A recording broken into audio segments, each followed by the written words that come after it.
إن الحمد لله نحمده ونستعينه ونستغفره ونؤمن به ونتوكل عليه ونعوذ بالله من شرور أنفسنا ومن سيئات أعمالنا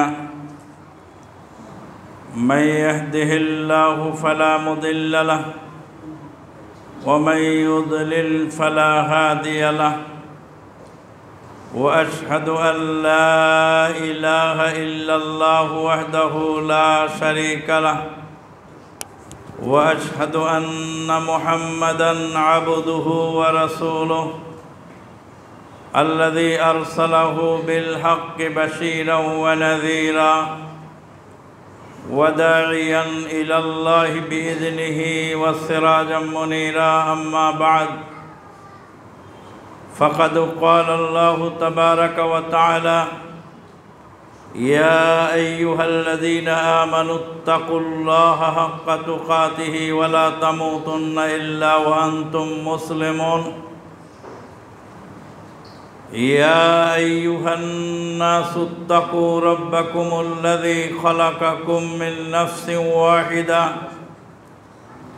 وخلق منها زوجها وبث منهما رجالا كثيرا ونساء واتقوا الله الذي تساءلون به والأرحام إن الله كان عليكم رقيبا يا أيها الذين آمنوا اتقوا الله وقولوا قولا سديدا يصلح لكم أعمالكم ويغفر لكم ذنوبكم ومن يطع الله ورسوله فقد فاز فوزا عظيما ثم ما بعد قال الله تبارك وتعالى لن ينال الله لحومها ولا دماؤها ولكن يناله التقوى منكم وقال النبي الأمين صلى الله عليه وسلم من عمل عملا ليس عليه أمرنا فهو رد رواه مسلم যাবতীয় প্রশংসা সেই মহান আল্লাহ পাকের জন্য যিনি যুলকায়দা মাসের শেষ পর্যায়ে আসার তৌফিক দান করেছেন। সামনেই শুরু হতে যাচ্ছে জুলহিজ্জা মাস। জুলহিজ্জা মাসে অনেক ইবাদত বন্দেগী রয়েছে। আল্লাহ পাক যেন সেগুলি আমাদেরকে ধরার তৌফিক দান করেন, আল্লাহুম্মা আমিন।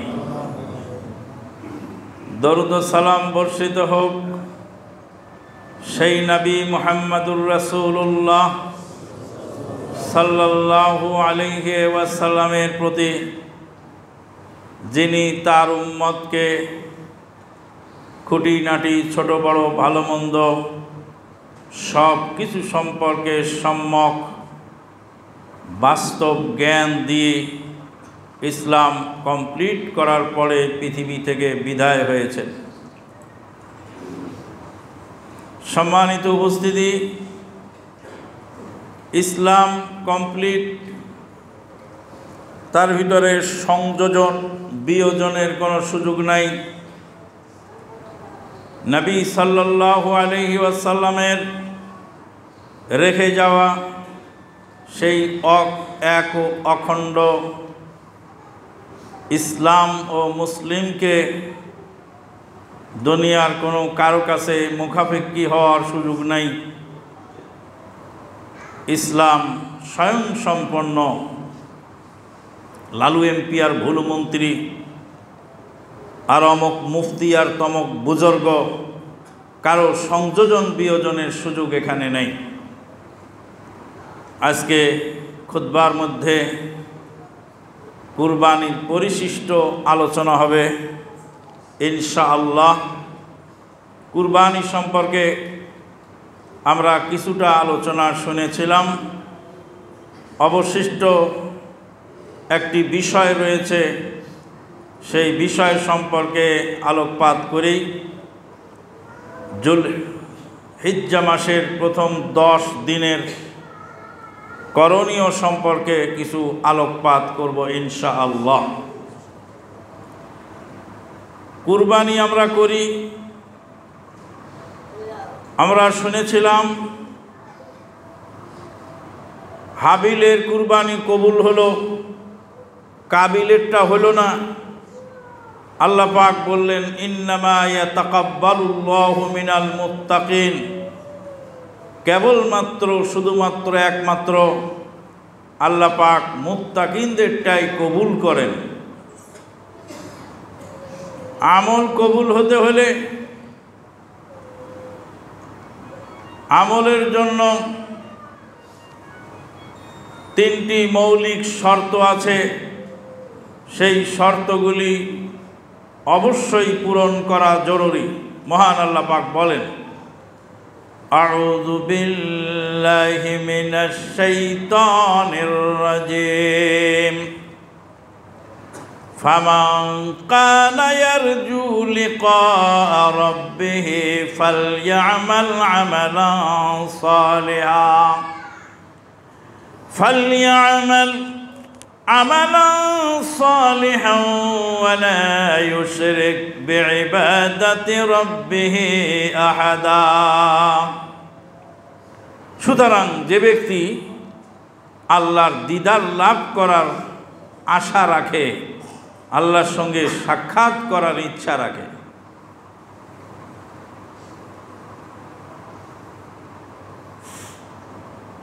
আল্লাহ পাক বলছেন ফামান খাফা মাকামা রাব্বিহি ওয়া নাহান নাফসা আনিল হাওয়া ওয়া আম্মা মান খাফা মাকামা রাব্বিহি ওয়া নাহান নাফসা আনিল হাওয়া ফাইন্নাল জান্নাতা হিয়াল মাওয়া ফাইন্নাল জাহিমা হিয়াল মাওয়া। পাগল লোকমাও যদি ভুল হয় তাহলে তো সমস্যা। ওয়াম্মা মান খাফা মাকামা রাব্বিহি ওয়া নাহান নাফসা আনিল হাওয়া ফাইন্নাল জান্নাতা হিয়াল মাওয়া। যে ব্যক্তি আল্লাহর সঙ্গে দাঁড়াবার জন্য ভয় করে, আল্লাহর সামনে দাঁড়াতে হবে এই ভয় তার আছে, ওয়া নাহান নাফসা আনিল হাওয়া, আর নফসকে পাপ থেকে বিরত রাখে। নফস অনেক কিছু চায়, নফস হলো দুষ্ট ঘোড়া, দুষ্ট ঘোড়াকে লাগাম টেনে কন্ট্রোল করে। মন অনেক কিছু চায়, মনকে নিয়ন্ত্রণ করে।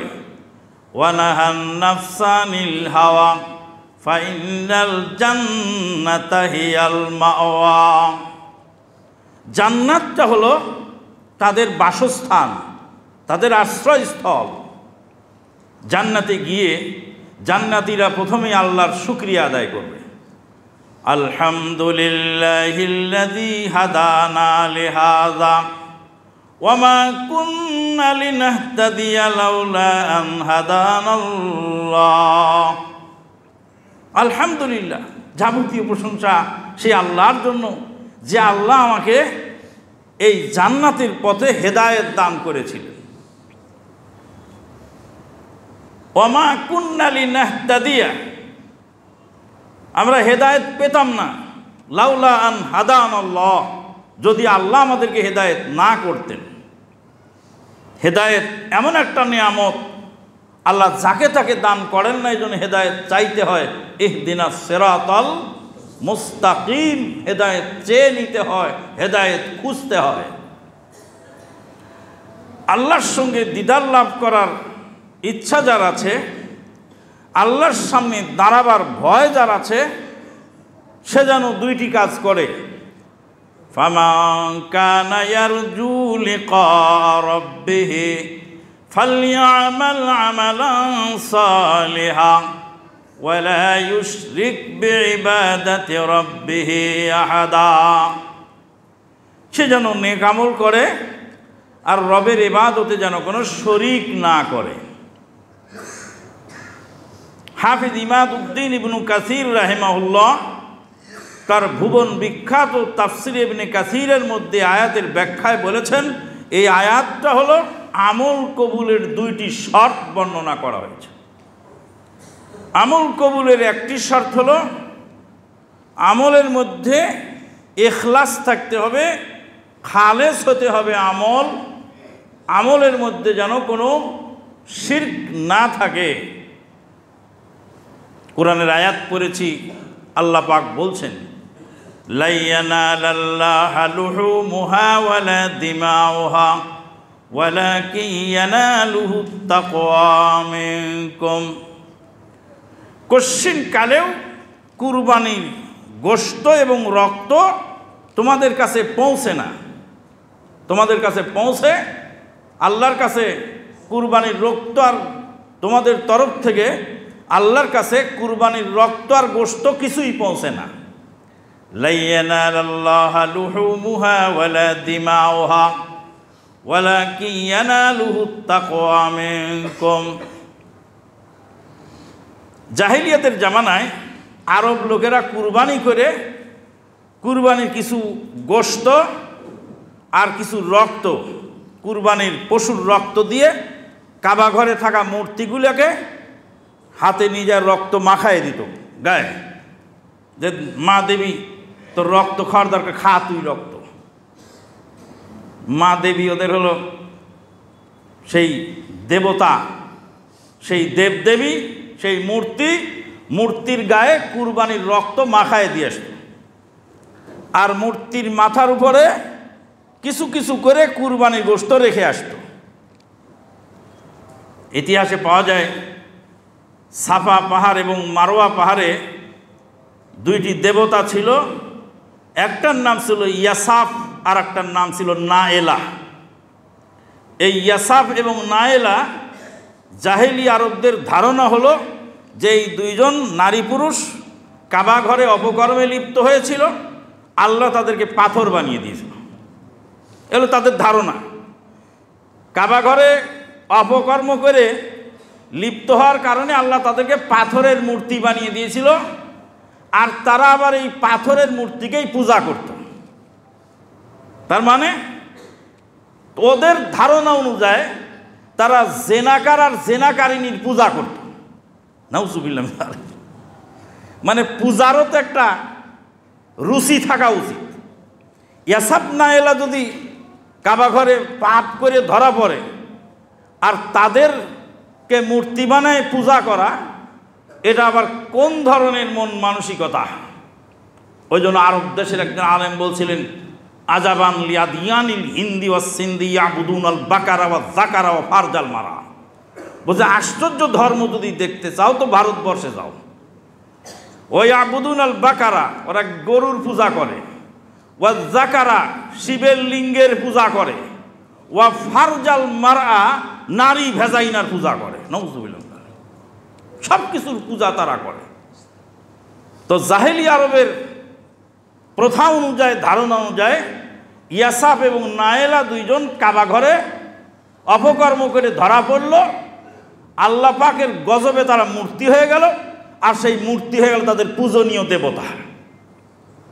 মানে রুচিও নাই। যারা মুশরিক হয় এদের কোনো রুচিও থাকে না, রুচি জ্ঞান কাণ্ড জ্ঞান কোনো কিছুই থাকে না মুশরিকদের।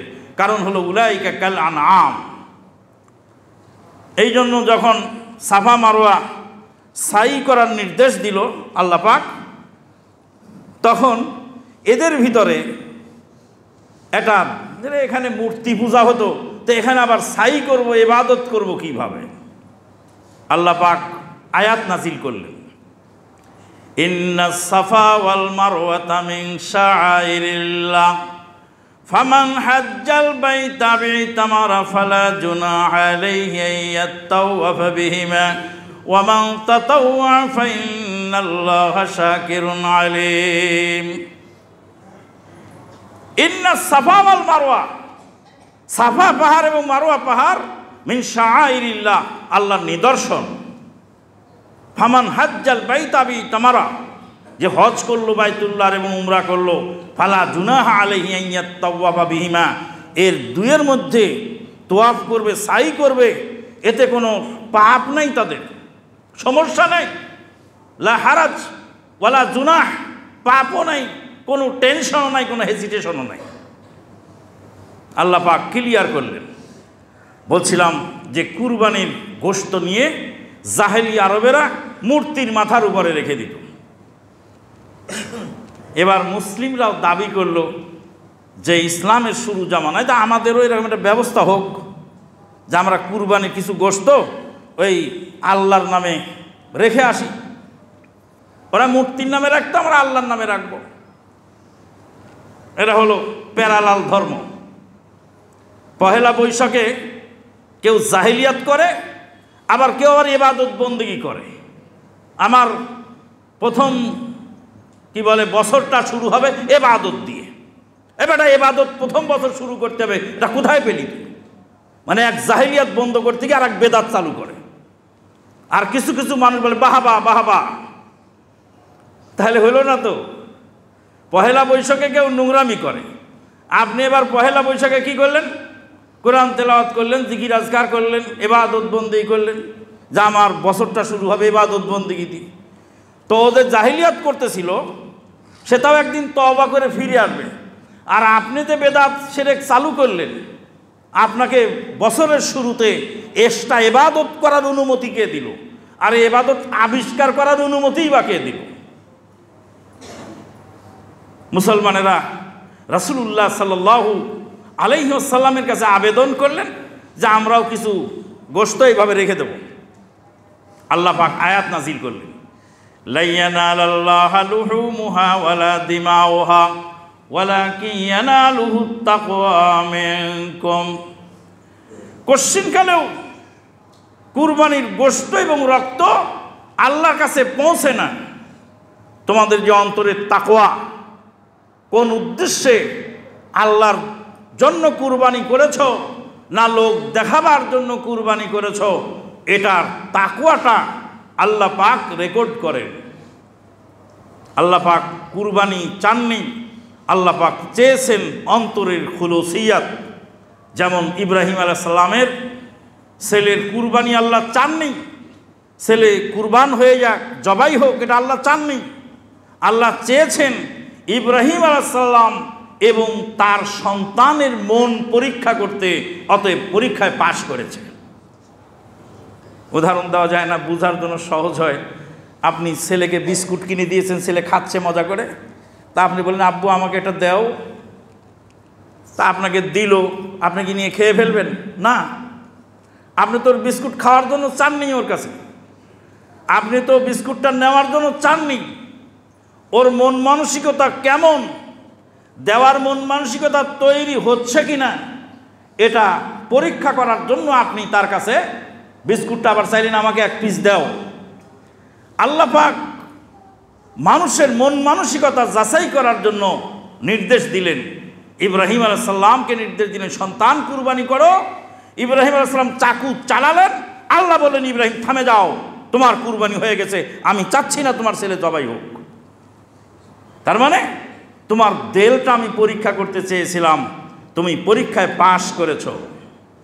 ওয়াইয ইবতালা ইব্রাহিম রাব্বাহু বিকালিমাতিন ফাতাম্মাহুন্না ক্বালা ইন্নী জাইলুকা লিন-নাসি ইমামা ক্বালা মিন যুররিয়াতিক ক্বালা লা ইয়ানালু আহদিয যালিমিন। স্মরণ করো সেই সময়ের কথা যখন ইব্রাহিম আলাইহিস সালামকে তার প্রভু কতগুলি বিষয়ে পরীক্ষা করলেন, ফাতাম্মাহুন্না, সবগুলি পরীক্ষায় তিনি পাশ করলেন। ইব্রাহিম আলাইহিস সালাম পাশ করলেন, আমাদেরকেও পরীক্ষায় পাশ করতে হবে। আল্লাহ পাক গোশত আর রক্ত চাননি, আল্লাহ পাক চেয়েছেন মানুষের অন্তরের তাকওয়া। লা ইয়ানালাল্লাহু লুহুমুহা ওয়ালা দিমাউহা ওয়ালাকিন ইয়ানালুহুত তাকওয়া মিনকুম। আজকে আমরা কুরবানি করছি, অধিক অংশ কুরবানি হচ্ছে প্রদর্শনী। কে কত টাকা দিয়ে কুরবানি করতে পারে, কার কুরবানির দাম কত। গাবতলির হাটে বড় একটা গরু পাওয়া গেছে, এই গরুটা কে কিনতে পারে, কোন সেই সৌভাগ্যশীল ব্যক্তি। টাকা যদি হারাম হয় তাহলে ডাস্টবিনে ঢালতেও সমস্যা হয় না। আমি বলিনি ওই গরু কেনাওয়ালা হারামখোর, তা বলিনি, তবে অধিকাংশ লোক যে হারামখোর এতে কোনো সন্দেহ নাই। যার সন্তান হালাল, হালাল সন্তানকে ঘরের চাল বিক্রি করে, জমি বিক্রি করে, বাড়ি বিক্রি করে চিকিৎসা করে। আর হারাম সন্তান যেটা হয় ওটারে ডাস্টবিনে ফেলে দিয়ে আসে রাতের অন্ধকারে। হারাম সন্তানের যেমন মায়া থাকে না, হারাম টাকারও মায়া থাকে না। তোমাকে এত লাখ টাকা দিয়ে, এত কোটি টাকা দিয়ে গরু কুরবানি করতে কে বলেছে? এগুলি জাস্ট প্রদর্শনী এবং হারাম টাকা ঢালার জায়গা পাচ্ছে না, যেখানে ইচ্ছা সেখানে ঢেলে দিয়ে চলে আসছে। আর সেসব গরু খাওয়াও যায় না, সে গোশত খাওয়ারও উপযুক্ত নেই। নর্মাল দেশি গরু যদি আপনি কেনেন, ওরা একটা না কিনে এখানে 10টা কেনেন, ওরা একটা না কেনে এখানে আপনি 2টা 3টা কেনেন। নর্মাল দেশি গরুগুলি সেগুলি খেয়েও তো মজা। আবার আর এক মুফতি ফতুয়া দিয়ে দিবে যে কুরবানির গোশত খাওয়ার জন্য কুরবানি করলে হবে না। 1450 বছর পূর্বে মুহাম্মদুর রাসূলুল্লাহ সাল্লাল্লাহু আলাইহি সাল্লাম কুরবানি করলেন পাঁঠা। পাঁঠা কুরবানি করলেন, খাসি কুরবানি করলেন, সরি। জাহা রাসূলুল্লাহ সাল্লাল্লাহু আলাইহি সাল্লাম কাবশাইনি আমলাহাইনি মাওযুয়াইনি খুসিয়াতাইন। মুসনাদে আহমদের হাদিসে আসছে রাসূলুল্লাহ সাল্লাল্লাহু আলাইহি সাল্লাম 2টি ধূসর বর্ণের দুম্বা কুরবানি করলেন। জাহা রাসূলুল্লাহ কাবশাইন, 2টি দুম্বা, আমলাহাইন ধূসর বর্ণের, মাওয়াইন খুসিয়াতাইন যাদের বিচি ফেলে দেওয়া হয়েছিল। হাদিসের শব্দ যাদের বিচি ফেলে দেওয়া হয়েছিল, মানে খাসি। খাসি দুম্বা কুরবানি করলেন। 1450 বছর পরে এসে কিছু মুফতি লোক বলছে যে খাসিটা হলো খুদযুক্ত, যেহেতুকে মরদকে না মরদ করা হয়েছে, অতএব এটা হবে না। নাউযুবিল্লাহ মিন যালিক। স্বয়ং আল্লাহর নবী খাসি কুরবানি দিলেন। তারপরে হাদিসের শেষ অংশে গিয়ে রাবি বলছেন লিয়ান্নাহু আলাযযু ওয়া আতিয়াবু, কেননা খাসির গোশত হয় সুস্বাদু, আলাযযু মানে সুস্বাদু, ও আতিয়াবু এবং সুঘ্রাণ। খাসির গোশত হয় সুঘ্রাণ, আর পাঁঠার গোশত হয় বিশ্রী গন্ধ। পাঁঠা হারাম নয়, পাঁঠার কুরবানিও হারাম নয়, কিন্তু পাঁঠার গোশত আমরা খেতে পারি না। কেন? এমন বিশ্রী গন্ধকর, পাঁঠার ঘরের কাজ দিয়েও যাওয়া যায় না। পাঁঠার ঘরের কাজ দিয়েও যাওয়া যায় না। পাঁঠার গায়ে এত গন্ধ। এটা আরব দেশের লোক খায় পাঁঠার গোশত, কিন্তু আমাদের পাঁঠার গোশত খাওয়া আমাদের জন্য কষ্টদায়ক। হাদিসের শব্দ লিয়ান্না লাহমাহু আলাযযু ওয়া আতিয়াবু, খাসির গোশত হয় সুস্বাদু এবং সুঘ্রাণ। এবার হাদিস পাইছেন তো, যে যেটা খেতে ভালো সেটা কুরবানি দিবেন। আবার ফতোয়া দিবেন না যে গোশত খাওয়ার জন্য কুরবানি করলে হবে না। কুরবানি তো করবেন আল্লাহর সন্তুষ্টির জন্য, কিন্তু সে আল্লাহ তো গোশত খাওয়ার অনুমতি দিয়েছে। অতএব গোশত কোনটার ভালো হবে, কোনটার সুস্বাদু হবে, কোনটা উপকার হবে, সার খাওয়ানো, ফিড খাওয়ানো, আর আপনার এই বিষাক্ত কেমিক্যাল ট্যাবলেট খাওয়ানো, এই গরু খেয়ে মানুষ মারাত্মক ক্ষতিগ্রস্ত হচ্ছে। ইনজেকশন দেওয়া গরু, এই যে মোটা তাজা করার জন্য যে বিষাক্ত বিষ প্রয়োগ করছে, সেই বিষ আমরা কিনে খাচ্ছি। বলছিলাম আল্লাহর সন্তুষ্টির জন্য কুরবানি, আল্লাহর সন্তুষ্টির জন্য আপনি যেটুকু পারেন সেটুকু দেন। কিন্তু কুরবানি করার আগে ওই হারামের কথা বলছিলাম, এই হারাম খাদ্যের সঙ্গে আমরা অধিকাংশ লোক জড়িত। কেন? বোনের অংশ দেয়নি ঠিক মতো, বোনের অংশ সে দেয়নি। বোনের সম্পত্তি মেরে খেয়েছে। ভাগ্নে এসে মামুর কাছে ঘোরে দাঁড়ে দাঁড়ে, মামু ভাগনাকে পাত্তাই দেয় না, জবর দখল করে লামসাম দাম দিয়ে বোনের অংশ খাওয়া লোক এদেশে নেহায়েত কম নয়। প্রত্যেক ফ্যামিলিতে যাচাই করলে অধিকাংশ ফ্যামিলিতে পাবেন এই হারামখোর। আউযু বিল্লাহি মিনাশ শাইতানির রাজিম।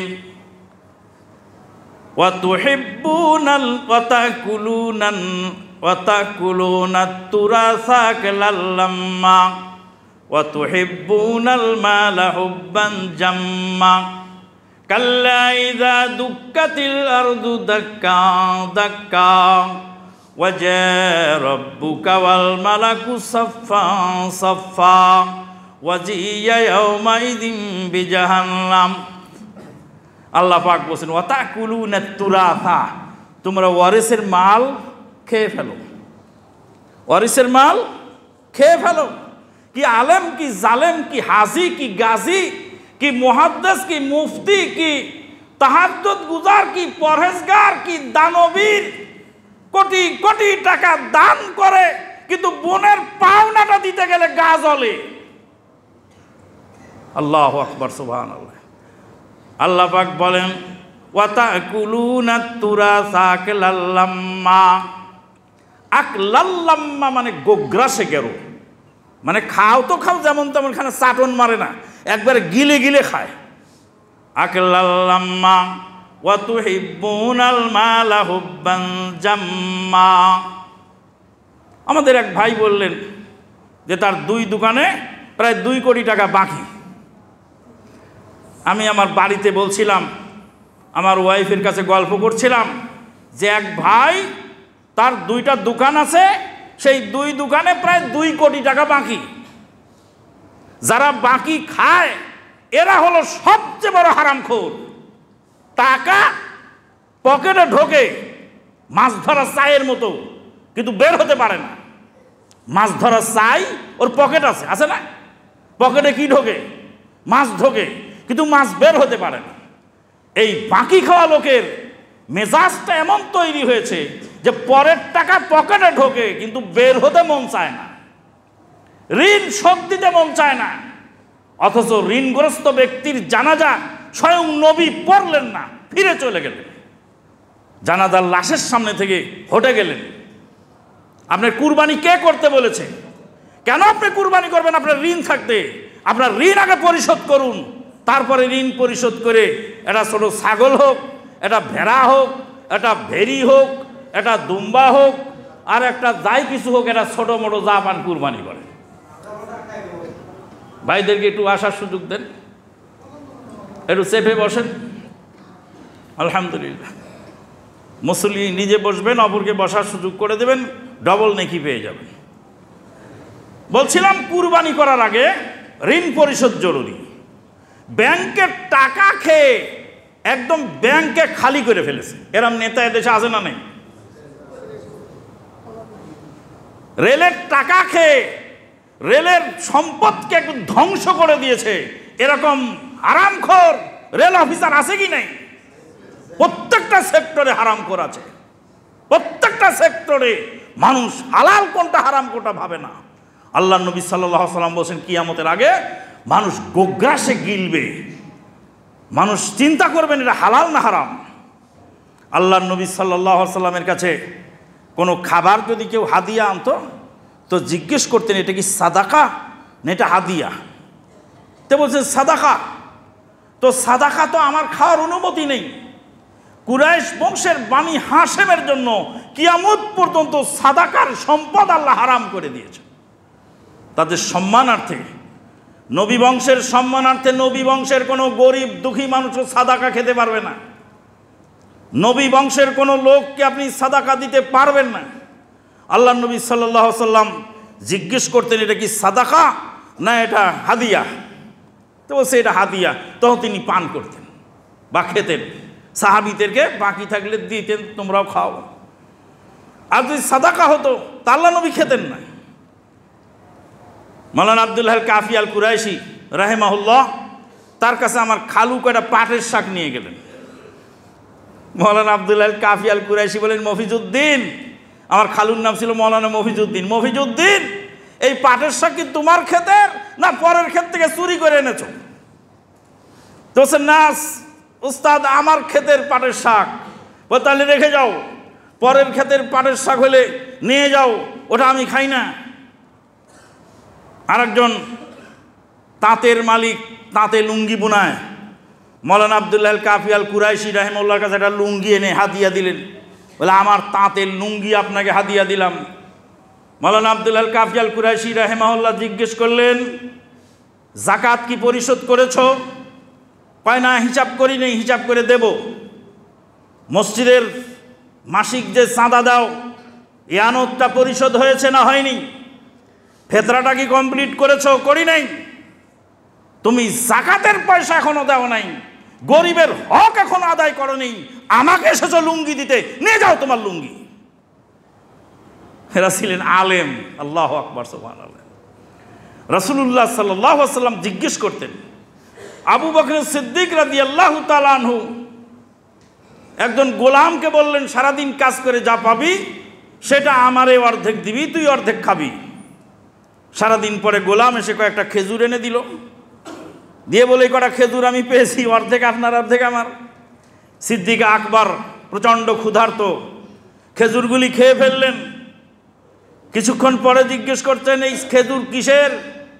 বলে, আমি রাস্তায় গিয়ে জাদু দেখালাম, জাদু দেখিয়ে খেজুরগুলি কামাই করেছি। জাদু করা হারাম, জাদু বিশ্বাস করা হারাম, জাদু দেখায়, ভেলকিবাজি দেখায় যত অর্থ কামাই করা হয় সমস্ত অর্থ হারাম। সিদ্দিক আকবর রাদিয়াল্লাহু তাআলা আনহু মুখের মধ্যে হাত ভরলেন।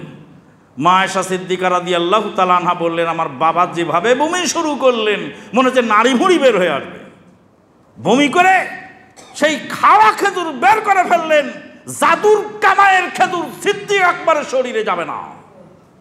আল জাসাদুল্লাযী নাবাতা বিস-সুহতি ফাহুয়া আউলা বিন-নার, যেই দেহটা হারাম খাদ্যে গঠিত হয়েছে সে জাহান্নামের হকদার, জাহান্নামের খড়ি।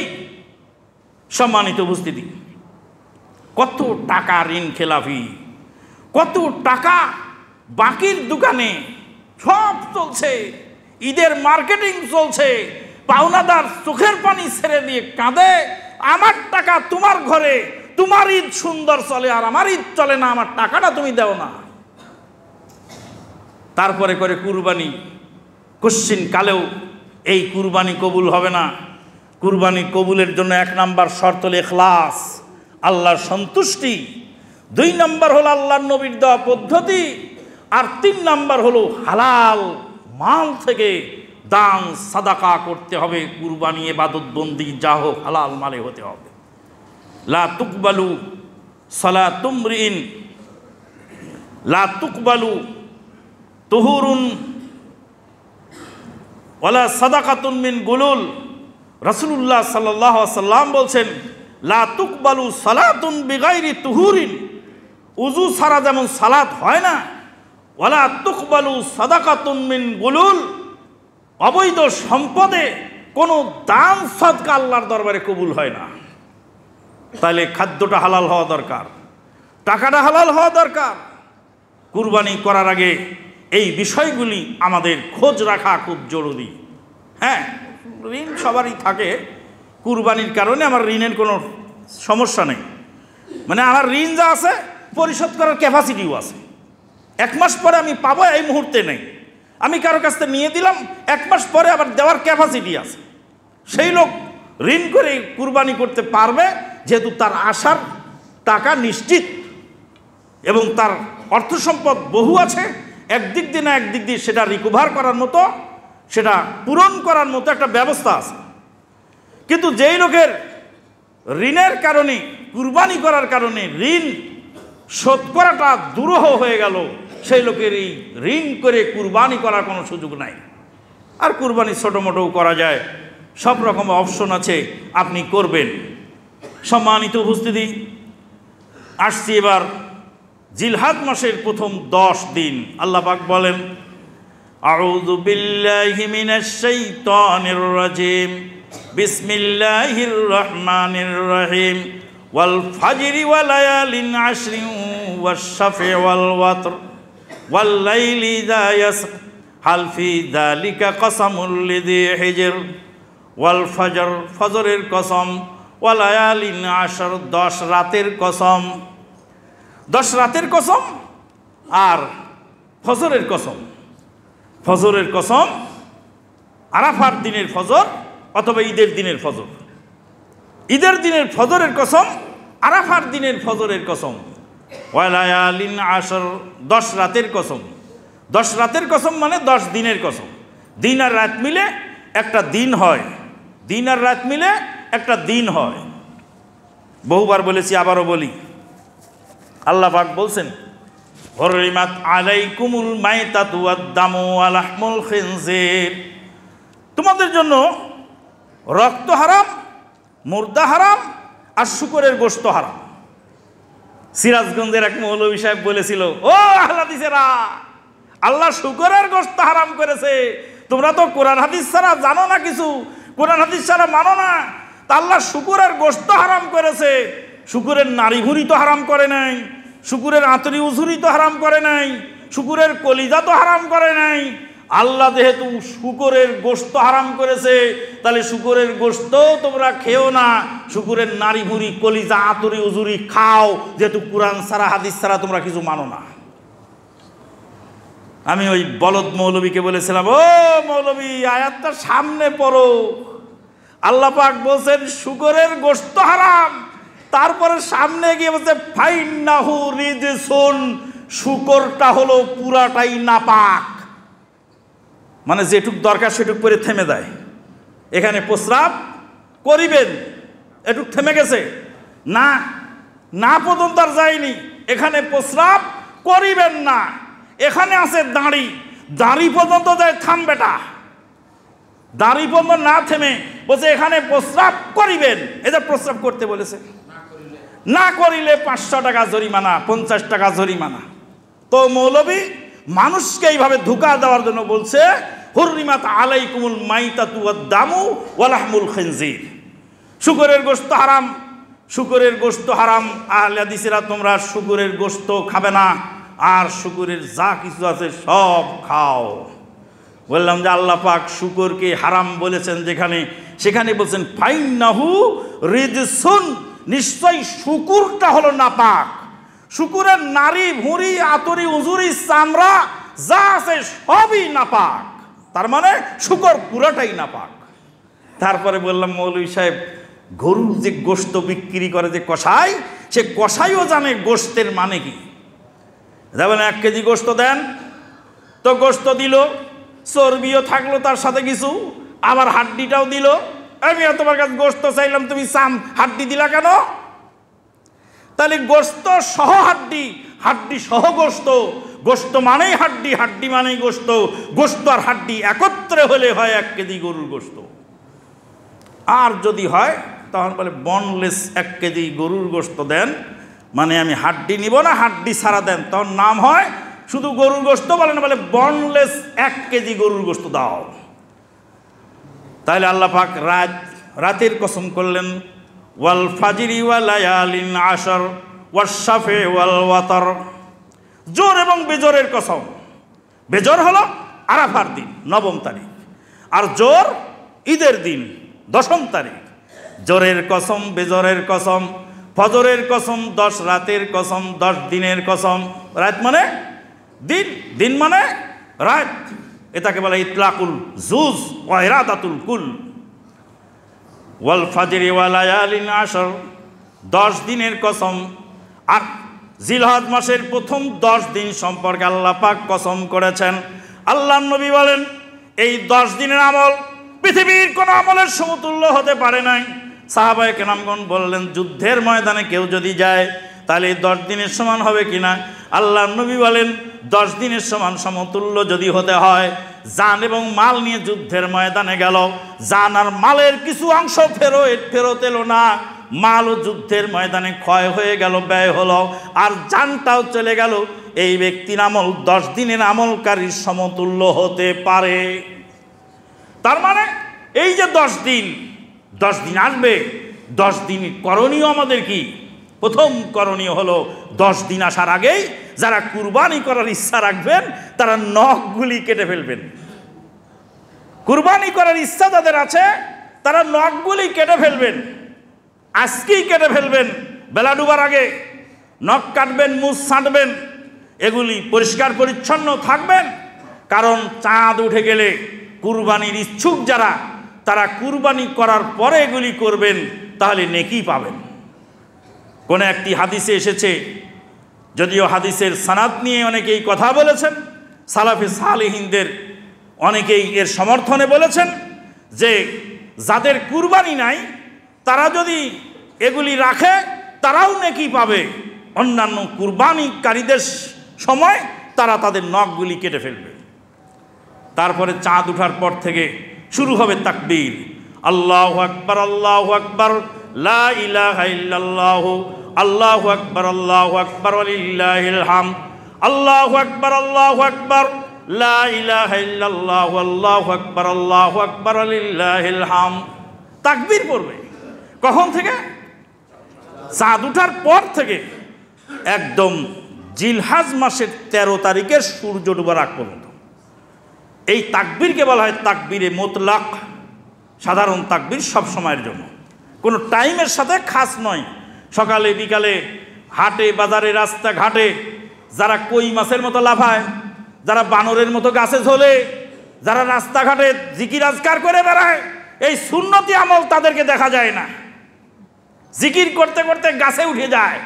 কিন্তু এই যে এই 9 দিন 13 দিন আপনার চাঁদ ওঠার পর থেকে শুরু করে 13 তারিখের সূর্য ওঠা ডুবা পর্যন্ত এই যে সব সময়ের জন্য যে তাকবীর, এই তাকবীরগুলি তাদের পড়তে শোনা যায় না। আর একটা তাকবীর আছে, 9 তারিখের ফজরের সালাতের পর থেকে 13 তারিখের আসরের সালাতের পর পর্যন্ত প্রত্যেক সালাতের শেষে তাকবীর পড়তে হয়। এটাকে তাকবীরে মুকাইয়াদ বলা হয়। 9 তারিখের ফজরের পর থেকে শুরু আর 13 তারিখের আসর পর্যন্ত চলবে। এই তাকবীরটা চলবে প্রত্যেক সালাতের পরে।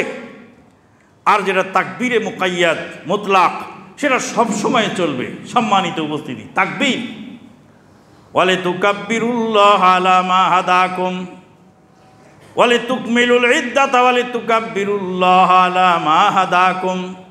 আল্লাহর তাকবীর বর্ণনা করা। তাকবীর মানে আল্লাহর বড়ত্ব। আল্লাহু আকবার, আল্লাহ বড়, আল্লাহ মহান।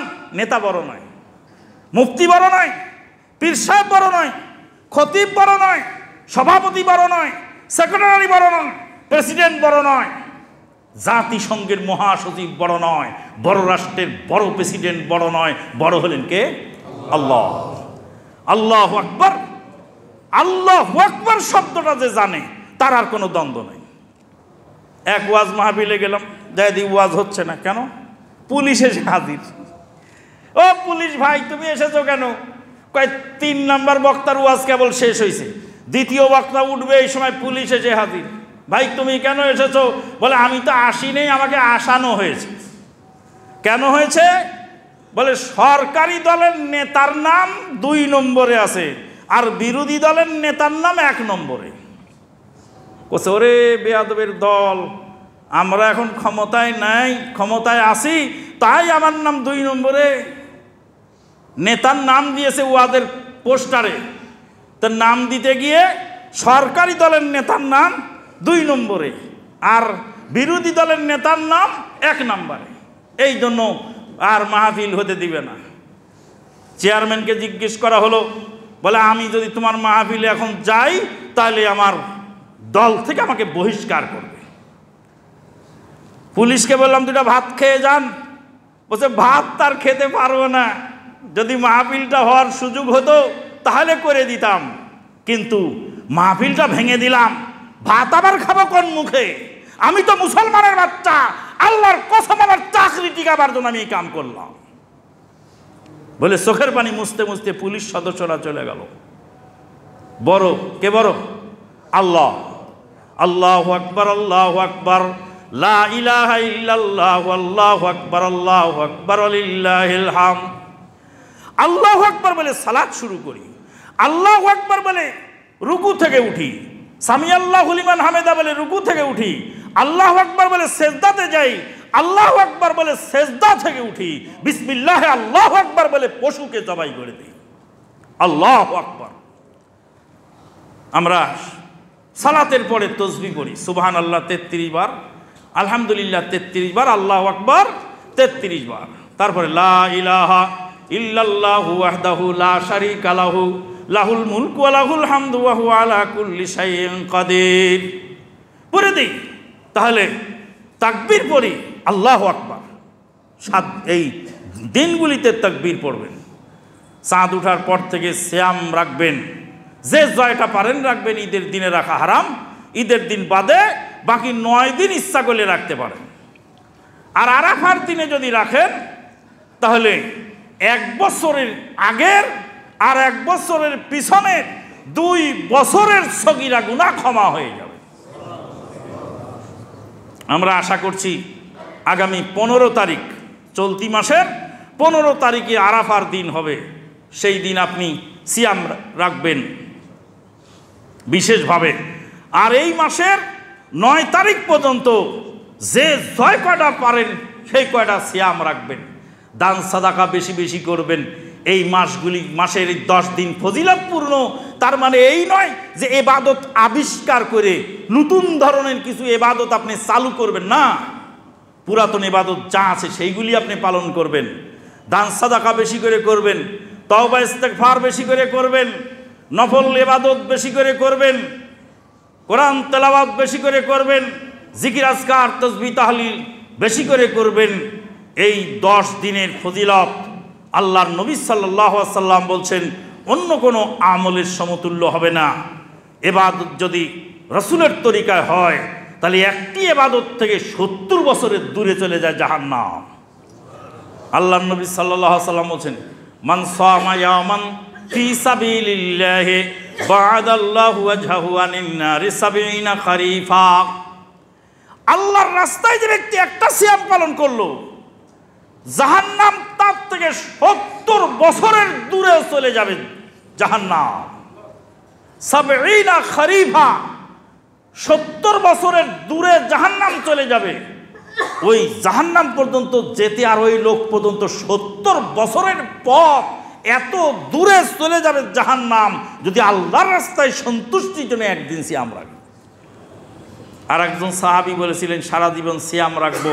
রাসূল সাল্লাল্লাহু আলাইহি ওয়াসাল্লাম তুমি আমার উম্মতের অন্তর্ভুক্ত নও। মান আমিল আমালান লাইসা আলাইহি আমরুনা ফাহুয়া রাদ্দুন। যে ব্যক্তি এমন আমল করলো যে আমল আমার অনুকূলে নয়, কোরআন হাদিসের অনুকূলে নয়, ফাহুয়া রাদ্দুন, সেটা মারদুদ, সেটা বাতিল। আল্লাহ পাক আমাদেরকে নেক আমল করার তৌফিক দান করুন। ওয়া আখিরু দাওয়ানা আলহামদুলিল্লাহি রাব্বিল আলামিন।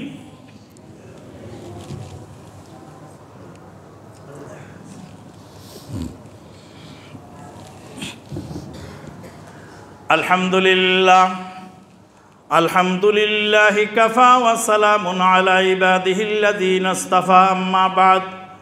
ফাআউযু বিল্লাহি মিনাশ শাইতানির রাজীম। ইন্নাল্লাহা ওয়া মালাইকাতাহু ইউসাল্লুনা আলান নবী ইয়া আইয়ুহাল্লাযীনা আমানু সাল্লু আলাইহি ওয়া সাল্লিমু তাসলিমা। আল্লাহুম্মা সাল্লি আলা মুহাম্মাদিন ওয়া আলা আলি মুহাম্মাদ কামা সাল্লাইতা আলা ইব্রাহিম ওয়া আলা আলি ইব্রাহিম ইন্নাকা হামিদুম মাজিদ।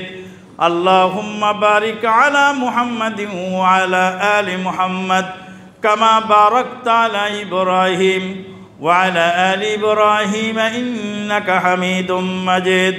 ওয়া সাল্লি আলা সাইরিল আম্বিয়া ওয়াল মুরসালিন ওয়া আলাল মালাইকাতিল মুকাররাবিন ওয়া আলা ইবাদিল্লাহিস সালিহিন খুসুসান আলাল খুলাফায়ে রাশিদিন আল মাহদিন ওয়া আলা জামিস সাহাবাতিল আনসার ওয়াল মুহাজিরিন ওয়া আলাত তাবিঈন আজ-জাহিদিন আর-রাশিদিন বিরহমাতিকা ইয়া আরহামার রাহিমিন।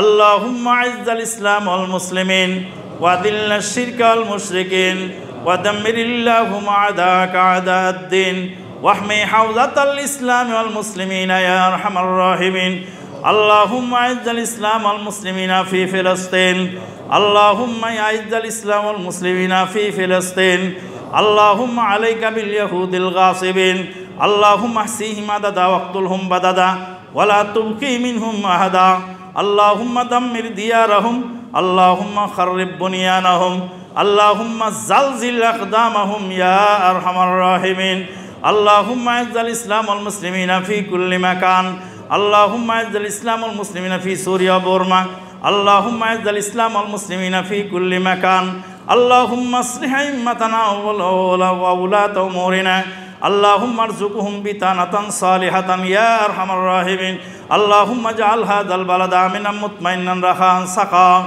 وسائر بلاد المسلمين سبحان ربك رب العزة عما يصفون وسلام على المرسلين والحمد لله رب العالمين.